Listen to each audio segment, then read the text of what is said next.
इमरान खान ने हुकूमत के साथ मुज़ाकरात का रास्ता खोलने के बाद सिविल नाफरमानी की तहरीक 1 जनवरी तक मौखर कर दी है, लेकिन अभी तक मुज़ाकराती अमल शुरू ही नहीं हुआ है। इमरान खान की तरफ से हुकूमत को दी गई डेडलाइन परसों ही गुजर गई थी और कल से सिविल नाफरमानी की तहरीक शुरू होनी थी, मगर कल खुद पीटीआई उलझन में थी, कन्फ्यूजन का शिकार थी और इमरान खान की हिदायत का इंतजार कर रही थी, जिसके बाद आज खुद इमरान खान ने जेल में सहाफियों से बात करते हुए कहा है कि पार्टी की तरफ से मुझसे मजीद वक्त मांगा गया था, इसलिए सिविल नाफरमानी की तहरीक फिलहाल मौखर कर रहे हैं, लेकिन अगर हमारे मुतालबात नहीं माने जाते तो 1 जनवरी से पहले सिविल नाफरमानी की तहरीक शुरू करने का ऐलान करूंगा। हमने इसकी स्ट्रेटजी बना ली है। ज़राए के मुताबिक इमरान खान ने यह भी कहा है कि पार्टी की तरफ से तजवीज़ आई है कि मैं अपोजिशन लीडर से मुलाकात और बातचीत करूं और मैंने कहा है कि मैं उनसे मिलना चाहूँगा, लेकिन मुझे पता है कि ये तो मुझे अपने लोगों से मिलने नहीं देते, तो अपोजिशन रहनुमाओं से कहाँ मिलने देंगे। अडयाला जेल के बाहर मीडिया से बात करते हुए इमरान खान की बहन अलीमा खान ने कहा कि पार्टी रहनुमाओं के कहने पर इमरान खान ने कहा है कि सिविल नाफरमानी की कॉल के लिए कुछ दिन इंतजार कर लेता हूँ, अगर हुकूमत 2 मुतालबात पूरे नहीं करती तो तरसीलात ज़र रोकने की कॉल दूंगा। वहाँ से कॉलें आना शुरू हो गई हैं कि आप क्यों नहीं शुरू कर रहे, हम रोक रहे हैं अपनी रेमिटेंसेस। तो उनके पार्टी वालों ने कहा कि मईशत को बहुत ज़्यादा असर होगा इसके ऊपर, तो आप थोड़े दिन रुक जाएं। तो इमरान खान ने ये कहा है कि ठीक है, मुझे मुल्क की फिर भी फिक्र है, मैं थोड़े दिन इंतज़ार कर लेता हूँ, ये 2 मुतालबात पूरे कर दें हुकूमत। यही कहकर उन्होंने अपने पार्टी वालों को भेजा है, हुकूमत की तरफ ही भेजा होगा क्योंकि हुकूमत ये कह रही हो कि ना करें, तो हुकूमत की तरफ भेजा 2 मुतालबात ये पूरे कर लें। नहीं तो इमरान खान ने कहा है अगर ये 2 मुतालबात पूरे नहीं होते तो मैं बिल्कुल रेमिटेंसेस रोकने की कॉल दूंगा।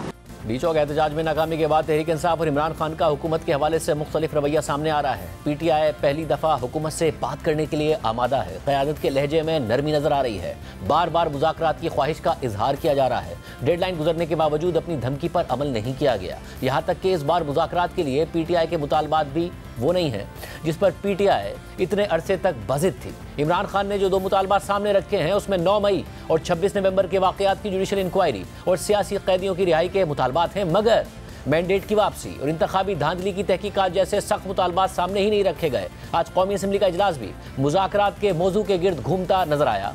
आज का इजलास शुरू तो हुआ था पीटीआई और नून लीग के अराकीन के दरमियान कशीदगी और तल्ख जुमलों के तबादले से, लेकिन फिर बाद में इजलास में कुछ मसालियती रवैया भी नजर आया और इजलास के दौरान पीटीआई की मुज़ाकरात की पेशकश पर हुकूमत की तरफ से मज़बत पैगाम दिया गया, रास्ता भी दिखाया गया। इजलास के दौरान पहले असद कैसर की तकरीर के बाद नून लीग के रहनुमा राना तनवीर हुसैन ने तकरीर की तो उन्होंने पीटीआई को सख्त लहजे में ही जवाब दिया, जिस पर ऐवान में शोर शराबा हुआ।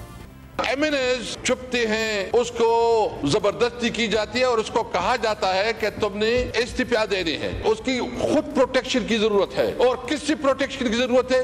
हुकूमत से प्रोटेक्शन की जरूरत है, स्टेट से प्रोटेक्शन की जरूरत है, पुलिस से प्रोटेक्शन की जरूरत है। इस पार्लियामेंट की जो प्रेस्टीज है, उसकी जो इस्तेकाक है, इसकी जो प्रिविलेज है, इसको प्रोटेक्ट करे। अगर हमारे एक महीने को मजबूर किया गया और उससे जबरदस्ती इस्तीफा लिया गया, वल्लाह यहाँ कोई असम्बली नहीं चलेगी। हाथ उठाए हमारे पंजाब के मैंने, उसके आपके साथ कितना जुल्म हो रहा है कि नहीं हो रहा? एक एक को जो है जलील किया जा रहा है। इस मुल्क को अपने बाप के जागीर बनाया हुआ है, अगर इस तरह रवैया रहा तो फिर ये असम्बली नहीं चलेगी। जब फैज हमीद को इस्तेमाल किया जाता था, जब 16 किलो यहाँ पे हीरोइन डाली गई और कुरान उठाया गया, इनके एक वजीर ममलकत ने कुरान उठाया फिजिकली प्रेस कॉन्फ्रेंस में, उस वक्त ना इस्लाम था, ना मुसलमानियत थी, ना कुरान था, ना अल्लाह था, ना कोई चीज थी। फलां को फलां से पकड़ लिया, फलां को फलां से पकड़ लिया। यहाँ मैं यहाँ बैठा हुआ था तो मेरे खिलाफ FIR लाहौर में हो रही। जब असद कैसर साहब इधर बैठे हुए थे, पॉलिटिकल लीडर है तो फिर पॉलिटिकल लीडर बने। अली मोहम्मद खान को गिराफ्तार की है, आप चैंपियन मत बने, आप जमहूरियत के चैंपियन मत बने। जितना जमहूरियत को नुकसान इन लोगों ने पहुंचाया है, जितना पाकिस्तान को इन लोगों ने पहुंचाया नुकसान, आज पाकिस्तान जिस हालत में है इन लोगों की वजह से है। आज जो इनकी पामाली की गई है इन लोगों की वजह से है। आज अदारे कमजोर हैं तो इन लोगों की वजह से है। जमहूरियत जमहूरियत जमहूरियत की बात करते हैं, एक फाशिस्ट का साथ देते हुए जमहूरियत का नाम लेते हुए शर्म आनी चाहिए। अदलिया पे आपने हमला किया, आपने सिविल नाफरमानी की, आपने PTV पे हमला किया, आप क्या बात करते हैं? जितनी मर्जी ड्रामे कर लें, जितना मर्जी ड्रामे, ये सबसे बड़ा ड्रामाबाज है। अली मोहम्मद खान ने जितने ड्रामे ऊंची आवाज में ऐसे बोलते हैं और पहले कलमे से बात शुरू करते हैं और बेईमानी पे रुक जाते हैं। जाए अडयाला जेल जाए, उसको समझाएं। मेरी रिक्वेस्ट होगी थोड़ा मुझे दिल से सुन लें। मैं दिल से ही बात करता हूँ, कहता हूँ वही बात समझता हूँ जिसे हक। मैं ज़हर हलाहल को कभी कह न सका कंद, अपने भी खफा मुझसे हैं बेगाने भी ना खुश, कहता हूँ वही बात समझता हूँ जिसे हक। और ये कभी आप खान साहब से पूछिएगा कि खान साहब के नज़दीक जाके उनको सच्ची बात कौन करता है।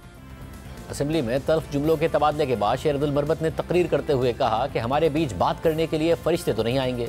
क्या ये मुमकिन नहीं है कि हम ऐवान की कमेटी बनाकर बैठ जाएं? ख्वाजा आसिफ का बड़ा एहतराम है, लेकिन उनकी ज़बान भी आग उगलती है। माहौल इस तरह बना होता है जैसे कई सोतने आपस में लड़ रही है। हर वक्त ताने, हर वक्त तनकीद। मीडिया रोज कहता है मुज़ाकिरात हो रहे हैं। यहाँ से कभी बात आती है कि हम तो मुज़ाकिरात कर ही नहीं रहे हैं। यहाँ पे भी हमारी तरफ से भी कहते हैं कि जी मुज़ाकिरात नहीं होते हैं। अमूमन मेरी ज़ाती राय है, झूठ बोला जाता है कौम के साथ। कोई भी मुज़ाकिरात तब तक कामयाब हो ही नहीं सकते हैं जब तक सियासी कुव्वतें एक टेबल पे बैठ के वो TORs डिस्कस ही न करें और उन TORs को लेके फिर एस्टेब्लिशमेंट से भी बात करें। लेकिन पूरी कौम की नजरें इस ऐवान की तरफ हैं, यानी फरिश्ते तो नहीं आएंगे हमारे बीच बात करने के लिए। क्या ये मुमकिन नहीं है कि हम इस ऐवान की कोई कमेटी बना दें, बैठ जाएं? इतने बड़े लोग सियासी, ख्वाजा आसिफ साहब मौजूद हैं और बड़ा एहतराम है मेरे दिल में, लेकिन इनकी ज़बान भी आग उगलती है। इस पर ख्वाजा आसिफ ने शेर अफजल मरवत को जवाब देते हुए कहा कि मेरी ज़बान में भी शरीनी नहीं है। ये सुबहान अल्लाह कहेंगे तो मैं भी सुबहान अल्लाह कह दूंगा। मनफी बात का जवाब मनफी ही आएगा। इसके बाद राना सनाउल्लाह ने शेर अफजल मरवत को जवाब देते हुए कहा कि आपकी कमेटी स्पीकर की कमेटी के पास जाए और उनसे कहे कि हम मुज़ाकरात के लिए सीरियस हैं। फिर हम स्पीकर से कहेंगे कि वो ये मामला वज़ीर आज़म से डिस्कस करें। भाई ने मेरे मुतल्लिक़ कहा कि मेरी ज़बान भी आग उगलती है। कुछ ठीक कहा, मेरी ज़बान में भी कोई शरीनी नहीं है। शरीनी जो है उसी तरह आती है। ये सुभान अल्लाह कहेंगे, मैं भी सुभान अल्लाह कह दूँ। ये कोई और को मनफी बात करेंगे तो उसका मनफी जवाब ही आएगा। मुज़ाकरात की कोई बाज़ाब्ता कोई शुरुआत जो है नहीं की गई। ये गन पॉइंट के ऊपर तो मुज़ाकरात नहीं हो सकते कि आप बार बार इस्लामाबाद पे हमला करें, साथ कॉल दें सिविल नाफरमानी की और उसके बाद के मुज़ाकरात भी होने हैं। आप सिविल नाफरमानी की आपने बंदूक तानी हुई है। मेरा ख्याल है let's cross that bridge. Marwat साहब हमें ये कहते हैं कि जी आपने इस बारे में जो है वो बात नहीं की, तो बात शायद उस तरफ से भी जो है वो नहीं हुई। स्पीकर का ऑफिस जो है वो एक गैर जानबदार ऑफिस है। तो मैं ये मरवत साहब से ये मैं रिक्वेस्ट करता हूँ, जो आपकी कमेटी है आप उनसे जाके ये कहें कि जी ये कमेटी है और हम इसमें सीरियस हैं और हम बात करना चाहते हैं, पॉलिटिकल डायलॉग करना चाहते हैं। असल बात पॉलिटिकल डायलॉग की है। तो मुझे ये यकीन है और हम इस बात की कोशिश भी करेंगे, ख्वाजा साहब को भी साथ लेंगे और हम स्पीकर साहब से ये कहेंगे कि वो ये मामला जो है वो प्राइम मिनिस्टर से डिस्कस करें, गवर्नमेंट से डिस्कस करें, अलाइज पार्टी से डिस्कस करेंगे। इजलास के दौरान मौलाना फजलुर रहमान ने मदारिस बिल पर हुकूमत को तनकीद का निशाना बनाया और कहा कि मदारिस बिल पर हमारी बात ना मानी गई तो फैसला ऐवान में नहीं मैदान में होगा। पहले हमने अपना जमात का मौक़िफ़ दिया था, अब तमाम तब तंजीमात मदारिस दी रात को मीटिंग करके एक वाज़ेह मौक़िफ़ दे दिया है कि ये एक्ट है और हम इसको एक्ट तस्लीम करते हैं और नोटिफिकेशन का मुतालबा कर रहे हैं। ये जो कहा जाता है जॉइंट सेशन बुलाया जाएगा और अमेंडेड जो है वहाँ से कोई अमेंडेड हम कबूल नहीं करेंगे। अगर इससे आगे पीछे मामला गया तो यकीनन फिर ऐवान नहीं मैदान में। नज़ीर तारड़ साहब जो हैं इस बारे में बड़े मुश्ताक़ हैं, कोई ना कोई तावील अब बनाकर पेश कर देंगे, सो ये तावीलें नहीं चलेंगी। अब हम भी इसी मदरसे से पढ़े हुए हैं, मैंने भी इसी मदरसे इसी हाउस के अंदर 40 साल गुजारे हैं। आप मुझसे जूनियर हैं। जब स्पीकर साहब ने उनको एक आईनी शिक का हवाला देकर लिखा कि इस पर जॉइंट सेशन बुलाने की ज़रूरत नहीं और मैंने वो गलती सीधी कर ली है और आपको भेज रहा हूँ, उसके बाद न सदर ने यह कहा कि नहीं आपकी ये वजाहत काफ़ी नहीं है, नहीं सदर ने यह कहा कि नहीं जॉइंट सेशन बुलाओ। जब उसने कोई उस पर एतराज़ ही नहीं किया, उस पर कोई प्रेस ही नहीं किया, उसको दबाव ही नहीं डाला, तो बात यहाँ मुकम्मल हो गई है। उसके बाद जब वो दूसरे 8 एतराज़ात भेजता है तो वो टाइम बाद गुजर चुका है उनका, इसके बाद वो सिरे से वो एतराज़ है ही नहीं। मौलाना फजलुर रहमान को जवाब देते हुए वज़ीर कानून आज़म नज़ीर तारड़ ने बिल पर हुकूमत की कानूनी पोजीशन वाज़ेह की। आपने मौलाना जो बातें की सरे तस्लीम खाम, आइन का आर्टिकल 75 का पार्ट 2 ये कहता है कि जब सदर साहब बिल रिटर्न कर देंगे मजलिस शूरा को तो फिर उसको जॉइंट सिटिंग में रख देंगे और जॉइंट सिटिंग मौके पे मौजूद जो मेजॉरिटी है उसके मुताबिक उस बिल को पास कर देगी। जब मुश्तरका इजलास उस बिल को पास कर दे अमेंडमेंट्स के साथ या विदाउट अमेंडमेंट्स तो फिर वो वापस अरसाल हो जाता है सदर मुमलिकत को। यहाँ पे आपकी बात दुरुस्त है। उस सूरत में सदर मुमलिकत का दोबारा एतराज़ का या ना करने का इख्तियार ख़त्म हो जाता है और वो 10 दिन के अंदर अंदर उसको या असेंट कर देंगे। 11वें दिन वो बिल जो है वो कानून की शक्ल इख्तियार कर लेगा। हम मिल बैठ के इंशाअल्लाह अज़ीज़ दोनों सूरतों में वज़ीर आज़म साहब का ये पैगाम है कि हम हाजिर हैं। अगर कानूनी तौर पर ये इसी शक्ल में निकल सकता है तो सर आंखों पर, लेकिन क्योंकि ये आइन के तहत लेजिस्लेशन होती है, इन पर चैलेंजेस भी आते हैं, इसलिए इसको अच्छी तरह देख लिया जाए।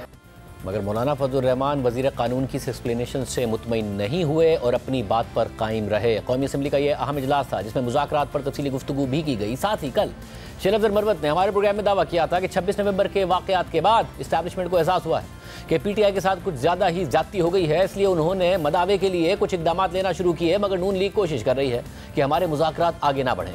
मगर 26 नवंबर को PTI के एहतजाज के बाद फौजी क़यादत का जो मौक़िफ़ सामने आ रहा है उससे इस मौक़िफ़ के बरक्स तासुर मिल रहा है। पहले फॉर्मेशन कमांडर्स की कॉन्फ्रेंस का सख्त एलामिया सामने आया, जबकि कल भी एक आला सतह इजलास में 26 नवंबर के वाक़यात पर डिस्कशन की खबर सामने आई है।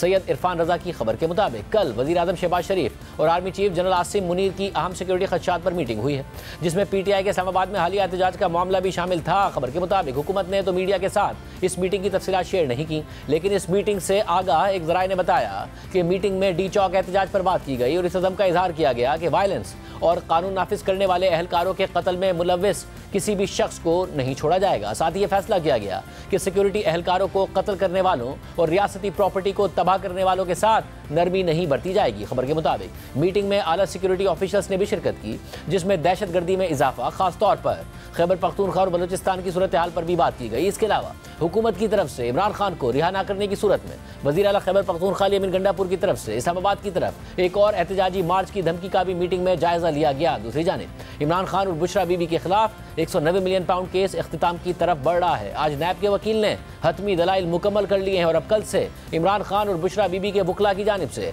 हतमी दलाइल का आगाज किया जाएगा। इस पूरी सूरत पर बात करेंगे। पहले इमरान खान के वकील फैसल चौधरी से, जिनकी आज जेल में इमरान खान से मुलाकात हुई है, क्योंकि बहुत सारी क़यासराइयाँ की जा रही हैं। इमरान खान क़यादत से खुश नहीं है, मुज़ाकरात के हवाले से उन्होंने गो अहेड दिया है या नहीं दिया है। अगर कमेटी बना दी है तो फिर कमेटी को टास्क क्या दिया है।